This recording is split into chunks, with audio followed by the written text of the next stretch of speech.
Welcome to WWDMD, a podcast that pulls back the curtain on what clinicians really think and feel as they work with others. I'm Dr. Meyers, a psychotherapist in New York City, and each week I sit down with clinicians to explore the emotional realities, challenges, and personal experiences that shape the work we do. My hope is that with every episode, you'll learn something not only about this profession, but about yourself. Please note that any case details discussed have been modified to protect client privacy. What would Dr. Meyers do?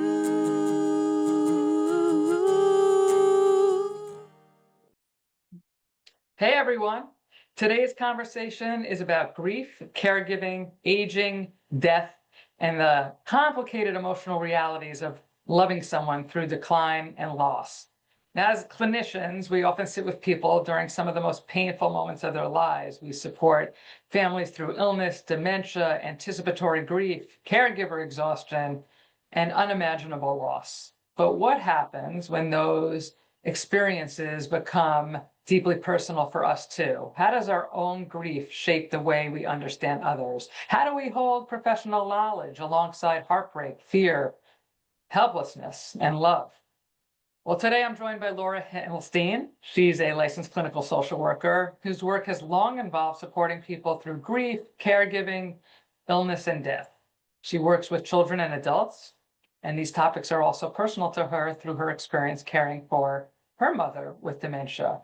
We're going to talk about the emotional complexity of watching a parent cognitively decline, the ambiguous grief of losing someone before they're physically gone, the role reversal that often comes with aging parents, and the emotional exhaustion caregivers quietly carry. I also want to get Laura's take on how personal loss inevitably changes us as clinicians, how experiences with these things, like I mentioned, illness, aging, and mortality, can shape our work, bring up countertransference, and force us to confront our own fears about vulnerability, dependence, cognitive decline, and death itself. But I also want to know what death and grief teaches us about living. One thing's clear to me: grief changes us personally and professionally. So Laura, I am so glad you're here, because this is a very increasingly personal conversation about my own currently lived experience as well. So welcome. Thank you so much. It's really an honor to be here with you. Thank you. So much of your work has involved supporting people through grief and illness and death. But as I mentioned, these experiences and topics also become deeply personal through your own experience with your mother's dementia. And I'd love to start with how that experience changed you, maybe not just professionally, but emotionally. Yeah, absolutely impacted all parts of my life. So interestingly, I went back, this was a change of career, and I went back to grad school as my mother was starting to show signs of cognitive decline.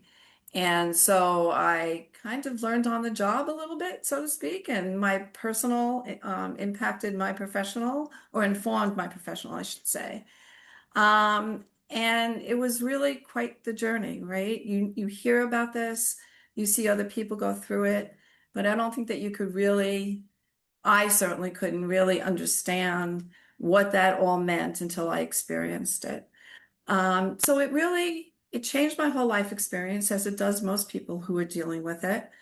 And it really softened my beliefs about what it means to be human and what quality of life means, what the value of life is, and how people perceive it. Very often our people look at people with dementia and those people who are caring for them and say things like, I would never want to live that way. That's Mm, not a quality I ever want to have. mm, And over time, I say that. yes, it's very common, and it Yes. makes sense, right? It absolutely makes sense to say that. Because looking at it from here and looking at it there, why would we want to live that way? We know who we are now. But I was able to experience, as most people do with dealing with somebody with either serious illness or dementia, how quality of life and belief in that changes, right? So I know that my mother was generally content when people with dementia go through this period of fear and anxiety when they realize something's going on. And that's a really, really hard time. And now I know that people almost wish for that moment where they really aren't aware of what's going on because it's often a little bit easier. In some sorts of dementia, in others, it's never easy. And I'm just going to put that out there. But speaking about my mother, I was able to see that there was a quality of life that she enjoyed and that she was able, even though she wasn't the person that she was before, and she couldn't do the things that she did before, she found joy in certain things, very simple things. And again, looking into that from where I was then, I'd be like, no, not good enough. But I also realized that she was still there in some very important ways, even though she might not have known who I was all the time, and certainly towards the end didn't know, but knew that we were connected. And can I tell you a story about something that really Yes. highlighted that for me? Yeah. Um, I was visiting, and you go through the whole thing where you don't know what to talk about after a while. It's the same things over and over, the same questions. And I was struggling with something in my life. It wasn't a big thing, but it was big enough. And normally I would have asked my mother what she thought about it. And what should Mm, I do? So I said, well, let me do that. Either I'll be terribly disappointed, it'll make me sadder, or I'll find out something new. And my mother answered the question just as I would have expected her to, which wow. tells me that she was still there, right? There was something about her core beliefs that never went away. And I think we forget that when we're dealing with people with dementia, because on the surface, they are nothing like they were. Right. So I often coach people, clients, family members at the hospital. I say they are still in there. The question is, how do you bring that out? And that was a really big lesson for me. Well, it's a really kind of poignant story that humanizes the person who's experiencing dementia and the idea that, yes, there's still somebody in there, but how complicated it is for us witnessing the loss of that person as we knew them. And then you saw a glimmer of who she was through that exchange, right? Which is really kind of touching and powerful. Um, I guess I'm wondering about the how. How do you get there? How do you accept the loss of who this person was?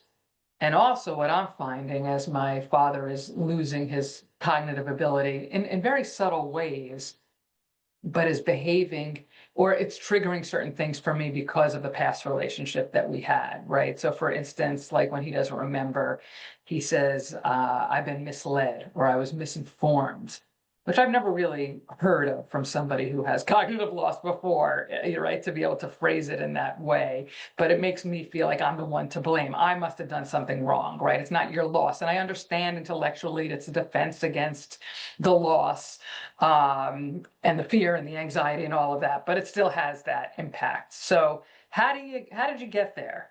How do you help your clients get there? And that's a really hard thing to do. And it's interesting. So he's telling you that you're misinformed and that you're not, No, or that he's been misinformed. oh, that he's been So he's misinformed. been oppressed by me in some way. He's been what? I'm sorry. Oppressed by me in Right. some way, Oh, right? gotcha. He's been Okay. misled and misinformed Gotcha. when he doesn't remember something I've told him. Yeah. Absolutely. Yeah. And very common. So the people closest to them tend to be the ones who are victimized by them in many different ways. And that's not good for anybody or fun for anybody, but it's about coaching to not take things personally and to be able to say to yourself, this is not who they are. Although I'm hearing that maybe that is part of who he is. Yes. Um, but this is the disease process. And how do you plow through? It's sort of a plowing through. It's like being able to um, dissociate not from yourself, but from the comments that come out and from the feelings that come from them. And it's very, very powerful.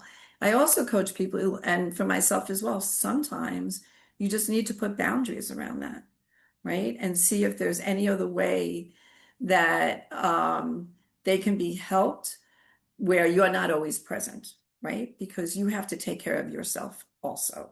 And that's part of it. Unfortunately, that's often untenable and undoable, um, because of family structure, because of system structure, and all of those things.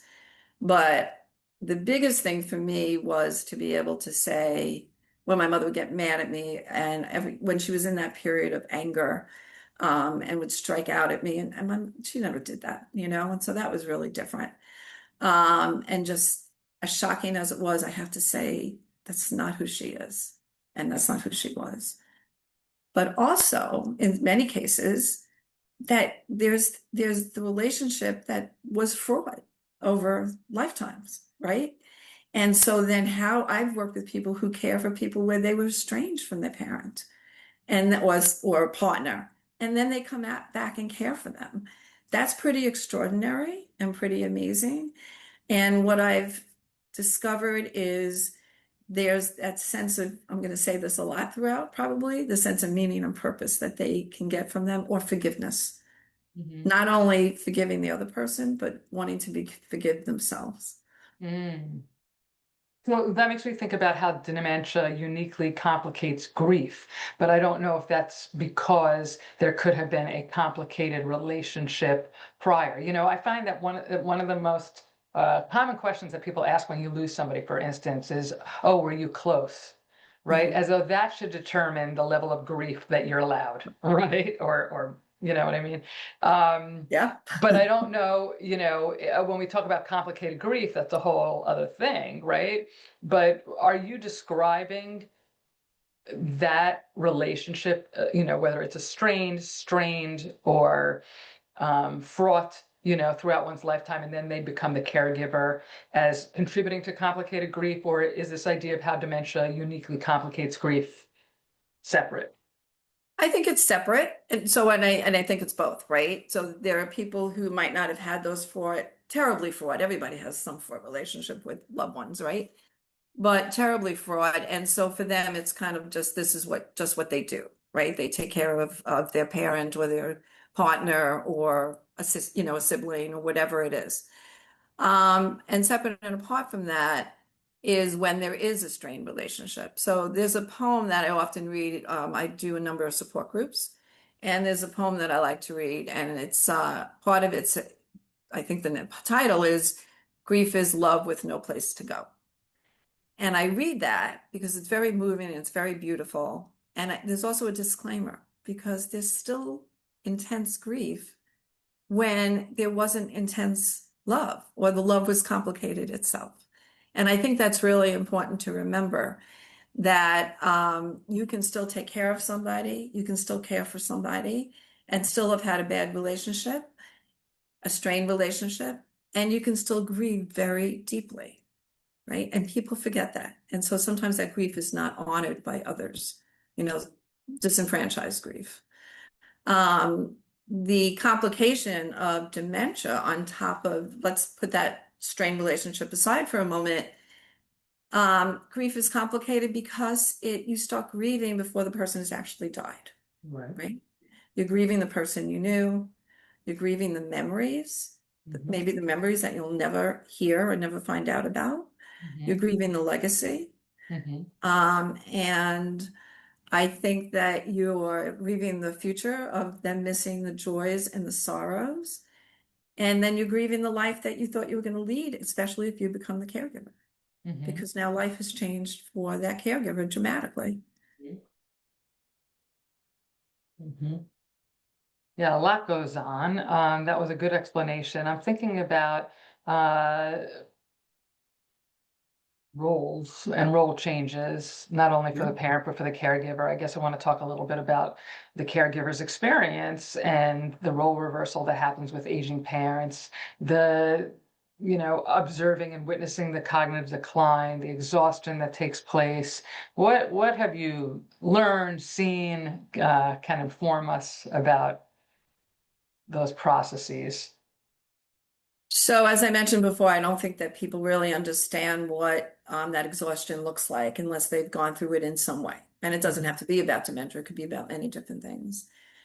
Um, but the other thing is that how often do I work with family members who are trying to make things okay for their parents. I don't mean okay cognitively necessarily, but set them up so that they are safe, right? And often, and the parent pushes back because the parent, especially in the earliest stages where they might just have, let's say they have physical stuff, not even dementia, or the beginnings of dementia, and they don't know or think that they have it. Parents do not want to be treated like children from their children. Yeah. Right? Very often. Some parents do, but most parents don't. So a lot of the work is about how much control does the family have over what they can do or have their parent do to keep them safe, and knowing that we can't guarantee all safety all the time. And there's something called dignity of risk that's now being studied more and more and understood a little bit more about how there's this balance with autonomy and the dignity of the person who's struggling with whatever disease process it is, of keeping that dignity, keeping their autonomy, keeping their sense of self, really. And how do families manage that, feel comfortable with that, and are able to let go of the guilt around something happening? Or even not something happening, but the feeling that I need to do more. People often feel how they always need to do more. I'm not sure if that didn't answer all the questions, Oh, no, but I'm not saying that. Not all of them. No, we'll get back to them. But I certainly got my thoughts stirred.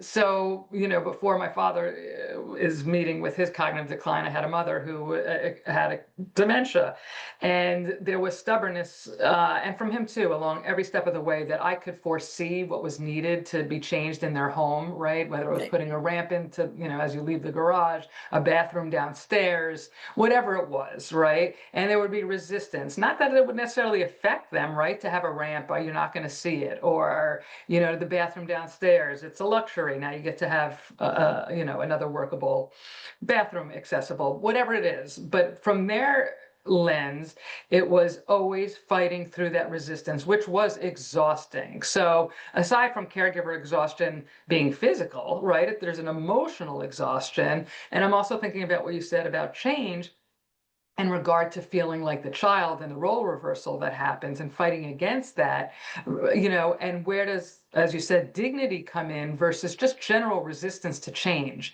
which seems to come with aging, right? Which often gets interpreted or characteristically seen as being stubborn, right? But I think for myself, and I don't know if this is what you're suggesting, at some point I had to say, if they fall, they fall. right, right, Right. But I yeah, think that's also like giving up control on my end, right, right, of that, but also foreseeing something really kind of traumatic for all of us. right, right. Absolutely. And it's hard. Many people find that a harsh statement that sometimes you just have to let them be. I mean, there's big safety issues that obviously need to be taken care of, but if, as you said, if they fall because they might fall anyway, even with the ramp, right? But that's really hard because that is the control. It's their sense of control, and it's the family member's sense of control as well. Like, Mm-hmm. I can make this not happen, because if it does happen, it's not just going to make their life worse, it's going to make your life worse, Mm-hmm. right? And harder and more difficult to manage in the moment. And so you want to be able to prevent that as best as possible. So that's where the balance comes in. I don't have an answer for the balance other than the awareness. The awareness that I couldn't control everything that my mom did or wanted to do or that happened, even in the best of circumstances. My mother fell out of bed, right? So that's what happened, ended up in the hospital. I don't think that could have been controlled in any significant way. And other things happened along the way. So that sense of control, and then figuring out how to manage it, and not feel the guilt, which I happen to think guilt is probably one of a really hard emotion to work through. Guilt should something happen, you mean? Or guilt that something did happen. Or guilt that something did happen, right? But I mean, part of that is that the reality is that we hear that fall is the beginning of the end.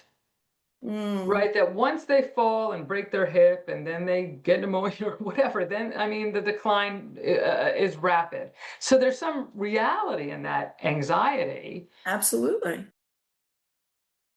If you're a clinician struggling with clients or looking for supervision, I offer consultations and clinical support. You can reach out anytime through my website or by email. But Absolutely. tell me more about the guilt. Well, more about how to get through the guilt or more about why the guilt is there or all those things. All of those things. Yeah, so the guilt of just we if we take on the idea that we're taking care of our loved one, then we are now feeling in control of that. But think about in general in life, how much control do we have over things? I also think letting go of that image of control is one of the hardest things that most people have to work through because control is safety, Mm, right? If I can control this, if I do all these things, right. then myself and my loved one will be safe. And that's a really, really hard thing to let go of. At least it has been for me over all the years, Yes. And right? certainly for me in progress. But yeah, what were you going to say? Sorry. No, and then it's the guilt afterwards because, as you say, very often, I won't say that happens every single time. My mother-in-law fell, broke her hip at 93 or 4, and they did surgery on her. I was not a fan of the surgery, but the surgeons kept saying, she's healthy, she'll survive the surgery. I'm like, I'm not worried about, obviously, I am worried about her surviving the surgery. I'm worried about after, because that's what would always see. They said she'll be fine. And no, she never got out of a wheelchair, but she did live some quality of life for another few years, right? So there's all sorts of things that do happen. But yes, we hear that once there's a dramatic fall, then things happen very quickly or somewhat quickly. And that goes back to the idea that where is this all leading, right? Are we, and this, goes into the society and us not really understanding that dying is part of living, right? I have a tagline sometimes when I do some teaching that we all know we're going to die. We just don't think it's going to be in our own lifetime. Yes. So I think Exactly. that that's part of it. Like, how do you accept the changes in your loved one, especially if you think you could have done something different? When you put it that way as well about it's like this preparation for death that we're due throughout our lives in various ways. If you think about it, financial preparation, if you have a religious foundation, that you're living your life in preparation for what happens thereafter. There's a lot of emphasis on dying and what that looks like for you, right? Depending on what your perception is of that. And whether it's something you can be at peace with, look forward to, or dread. And there's many components of that too. I'm sure also about how much you enjoy your life. So it's very, very complicated. But what you said made me think of two things that maybe we can get to. One is this idea of the grief of losing someone before they're gone. And Mhm. then the other part of that is what changes psychologically when we do lose a parent, even as adults. Yeah, absolutely. You want to start with one of those? And then I certainly want to Yeah. get back to about, living, grief and living, and go ahead. So the first one was, what's it like to grieve through losing somebody Before before they're they actually actually done. die. Oh, gone. And Yes. Gone. yeah, it is a grief process that people don't recognize in themselves, right? And when I work with staff members and, families are really in crisis, and I talk about they are already doing anticipatory grieving. They're already going through certain stages of the grief process, which we all know is not linear and actually wasn't about death, it was about serious illness. But they're already starting to have those feelings. So I can't tell you how many times people say to me, they're just in denial. And I'm like, okay, that's a great coping mechanism. That's what they need right now. And let's work with that. Let's just meet them where they are and work with that. Um, And it's a slow process, especially with most dementias, not all, as I mentioned, but it's a slow process of grief and it's heavy. And as I said, people don't identify it as grief, so they don't think about getting that kind of support or talking about it in that way. So they just want to know what's wrong with them. And like I said before, you're not just grieving the fact that you're losing this person emotionally and likely physically, but you're grieving the life that you all expected to live, right? And you're grieving the memories that are lost within that person. And who are you? Like if you're, I'll share another story. I'd visit my mom. My mom, I was very lucky. My mom was very clear about her wishes and, generally prepared for them, not completely. So it was she was in Florida. I brought her back up here by me, and she was in an assisted living. And I would see her often, and my other family didn't see her so often. And I knew that she didn't really remember them. But a lot of people are very good at covering. And like I said, they tend to know that they're connected to you in some way. And my mother knew that, but I assume my mother knew who I was because I was there so often. And then my daughter went to visit, and my daughter came back and said, Grandma Ray doesn't know who you are. I said, how do you know that? And my mother had asked my daughter who they were. And my daughter said, oh, I'm Laura's daughter. And my mother said, who's Laura? And my daughter told me this, and I was like, oh, all right, I guess that tracks. It was, it's a little bit of a gut punch, but what was I thinking? Why would it when I'm not standing in front of her? And then my daughter said, do you feel erased? Mm. And I said, not until you mentioned it, but No. isn't that a feeling that we can all have? Yeah. Like that person sitting right there, the person who raised us, who loved us, or who, whatever relationship it is, and that you no longer exist to them. So Hmm. how do we exist to ourselves? Mm. So it could be a very existential change, right? Sense of self, sense of personhood, which is also what the person who's dealing with dementia is going through. Who are they now, right? Right. A lot of people go back, their early memories tend to stay intact. And so they go back to their childhood. They ask their parents, are their parents? Where are their Right. siblings, right? Right. That whole sense of personhood changes and sense of self on both sides. See, I see it as a cruel disease. I don't know if you have a different perspective on that. I think it's a very cruel disease, but I think I went through it with my mother-in-law, unfortunately now with my sister. Oh, Um, yeah. sorry. And thank you. It's a very cruel disease. And maybe this is, a little Pollyanna-ish, but I see it as discovering who they are each time because it Oh, changes, mm. right? That's So, poetic, that's a very healthy way to think about it, right? What can you learn about the person, maybe, right, from these different phases? Go ahead. yeah, no, it was, and it wasn't something that came naturally to me. It was something I learned over time because I had to. Otherwise, how do you sit there? You sit there and you don't do anything. You don't say anything, you don't do anything. I Mm. found out like what are the things that were important to my mom. My mother was a bookkeeper.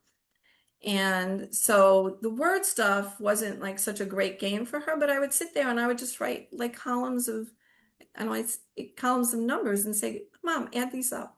And she would get such satisfaction of adding these things up because again, there was something about her, her core from years and years ago that was her. But I think if she didn't have dementia, she'd be like, get this away. What are you doing?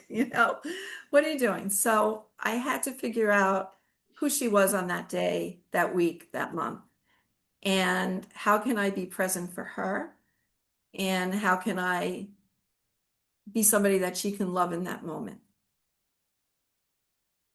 Yeah, it's not easy. So you It's really not had to easy. do a lot of work. And yeah, I'm curious how that plays out in your work with clients. But again, every time you say something, I have a new question about other things I want to learn. But I had some thoughts as you were speaking. One is, the way that I observed my own grief with my mother, and I wonder if you find that common, is that this idea of losing someone before they're gone.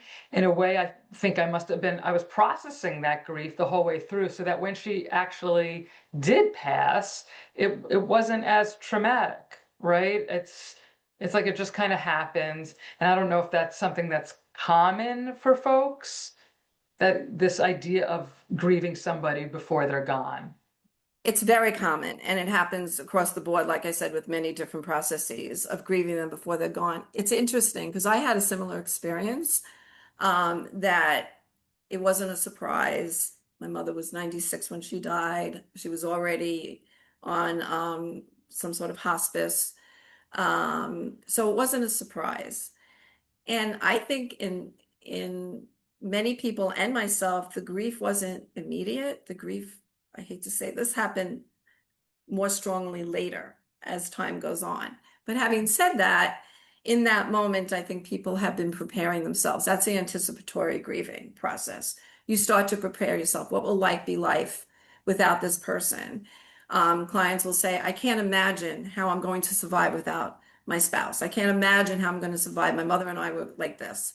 I can't imagine. And that's part of the anticipatory grieving process. And we talk about that and work through, well, let's sit and look at that. What might life be like? Uh-huh. Having said that, this was a number of years ago. We did a presentation, and the studies show that anticipatory grieving doesn't really change the length of the grieving process. But in my experience, and apparently in your experience, it changes the intensity of the immediacy of the grieving process. Is that a fair statement? I figured my own grief out, and I'm not going to get into that, but I will say it's almost 6 years and there's never been real grieving, but maybe that's also because it was a complicated relationship, and, wasn't very, very close. So yeah, but you can see that there's all these kind of intricacies that determine how one grieves, and there's no one yeah, that was a tongue twister. There's no one right way to grieve, right? People sometimes think that Absolutely. it's supposed to look like this, or it's linear, you go through these stages, right? And we know that it doesn't work that way. The other thought I had while you were speaking is, wow, your sister has dementia, right? Or is starting to have cognitive Yeah, loss. And I have to wonder if I can ask you this, with it in the family, with a parent, now a sister, do you often find yourself preoccupied with thoughts of, what's going to happen with you? sure. Yeah, absolutely. How can I not? Mhm. And so that, because of the work I do also in a hospital, Mhm. and I know what it's like when people have talked about these things and what it's like when people have not talked about these things. I've chosen to talk about them because I know how much that could be helpful. So I mean, talking about it with my family, my wishes, my wants, my desires, knowing nothing is ever black and white. You may talk to your blue in the face, and then something that nobody could predict happens. But having said that, that's how I think I've dealt with it. I'm aware, I'm trying to plan for it the best I can, again, knowing that we can never plan for everything. And that's how I coach other people, especially if they come to me with those fears. And so there's a lot of diseases that are genetic that people have fears about. So it's the emotional processing of what does that mean? What do you want? What do you want your life to look like? What do you want your legacy to look like? Who is the person that you want to be? And then how do you make sure that um, at the end of your life, if that's not a sudden death and all these things are happening, what do you want that to look like? And that, for me, taking the guilt off my family or the burden of answering that question alone, is a gift to myself and my family. Mm. And I think that's just a huge, huge thing that too many people don't talk about. Yeah, and I think that's also relieving for the family members when they know your plan or what you would have liked to have happened, so they're not faced with making those decisions. And right, it's actually very clarifying. One of the things my father has done is he's left me a binder, with almost all the information that he keeps revising, and, oh, put this, on in this section of the binder. This has been going on for years and years. It's a little much because it's always like, right, death is on his mind, and it Right. makes me have to think about it. But he's doing it in preparation, I think with really good intention. for me and looking out for me. Yeah, but then I tend to think, and this is maybe a whole nother philosophical discussion, is that death is for the living, meaning, the people who die, are the people who are left are the ones who have to live with, what they feel is whatever it might be, and how you're buried, where you're buried, whatever. But that's let's table that one. Let's get back to what changes psychologically when we lose a parent, even as adults. Well, our whole, as you mentioned, your role changes, right? I became, and other people in a similar situation, because my mother was my last parent, my mother-in-law was my last in-law. Um, I become that generation, that older generation that we looked at, like when we went to parties and things like that, and it was like, oh, look how cute they're dancing. Yes. And now we go to things and we look at my husband, we're like, yeah, that's who we are to them. So, Ah, but that's funny, but that's a much bigger thing because that's who we are everywhere, right? And yes, then there's not that yes, buffer anymore in our mortality, right? yes. The natural course of events is that you're natural, and that doesn't obviously happen all the time, necessarily most of the time, but is that the parent dies. So now it's like, oh, we're next. We're next. So what does that mean?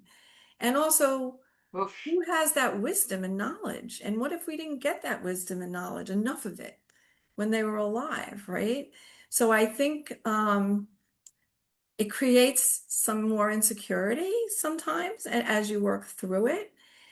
Um, and I remember thinking that I didn't ask enough questions about what it was like when my parents were growing up, what their world was like, what they were like. And now I can't, right? And so that's a little thing here. Ask the questions, if you can.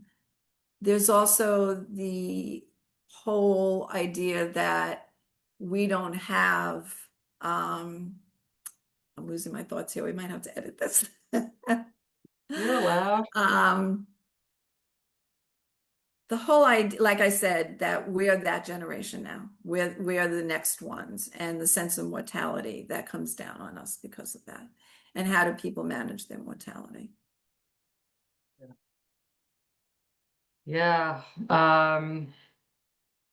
Well, let me transition into the work that you do. Maybe there's some more answers in there too, because when we experience profound loss personally, it inevitably changes how we sit with others in their grief, right? Right. Mhm.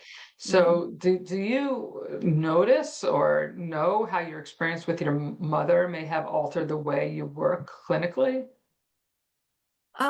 So that's also a little hard to answer because my clinical work and the work with my mom was happening at the same, the situation with my mom was happening at the same time because I went back to school much later. Um, so I don't know how it definitely progressed and changed over the period of time since I started social work. Um, and yes, of course, much of it was informed by what happened with my mother and understanding. I mean, we sit with empathy all the time, we sit with presence, we can understand the feelings, but I had a deeper understanding. I felt like I had a deeper understanding of what people were going through. And I'd had to look every time, am I behaving, or are the thoughts that are coming up in the interventions, is this Laura the therapist or Laura the daughter, right? Do they need what I might have needed in that moment, or do they need something completely different? So that self-awareness, the countertransfer, all of that stuff laid very heavily because I was going through it as other people were going through it at the same time. And so How are it you able to make that distinction then? How are you able to know, is this my stuff that I'm projecting onto them, or this is really what they need in this moment? Well, I think that's part of our journey, right? I don't know that we ever Yes, get that yes, it is. 100%. At least I certainly haven't yet. But I think that I love the idea that in social work we get to Get to self-reflect, self-reflect. right? Yeah. And that we get to always look at, wait, what's going on in here? And is this me or is this them? And so in the moment, I might not be super successful at it, but at least I can reflect back and do it better next time and realize what I need to drop in that moment. So for me, a lot of the work I do healing touch, and I do a lot of breath, body, mind work and meditation. And that has really helped me to truly be present with the other person so that I can decipher what's theirs and what's mine, right? To be able to really do that. And that's All not about. easy. Yeah. Oh, that's what all our work is about. Right. Right. Um, yeah, I guess I'm thinking about, so there's illness, right? There's aging, there's mortality, and I'm sure much more in between. And I'm just wondering if your views have changed about those things as you've worked with this population and, facing your own experiences. Like, have your fears about aging or cognitive decline shifted? You seem to have a positive view about it, at least in terms of dealing with one's own loss around it in regard to somebody else. But, how about as applied to the self? Absolutely. I did the thing that, when I started working in a hospital, the thing that you hear about where you get every disease that you see. So I went through that for a short period of time. And then that kind of modified a little bit and got a little easier. I actually think I used to hate walking into hospitals, and the fact that I love what I do and also the outside work that I do.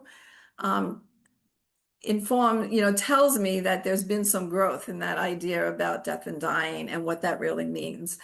So I think that I am less fearful, but I also know that people can be less fearful, and that changes when they actually are dying.